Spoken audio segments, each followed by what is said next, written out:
شب یلدا سال 1404 آرامگاه سعدی ساعت 19:15. این شعر رو میخونم برای همه اعضای خانواده، به ویژه طاهره.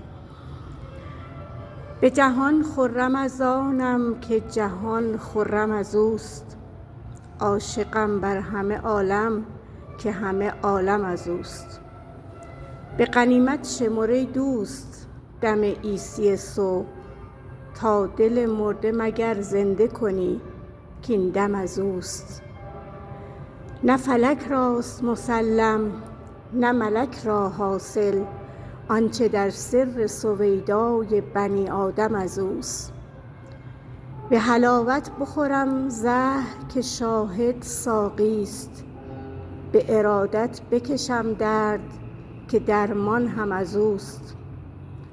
زخم خونینم اگر به نشود به باشد، خنک آن زخم که هر لحظه مرا مرهم از اوست.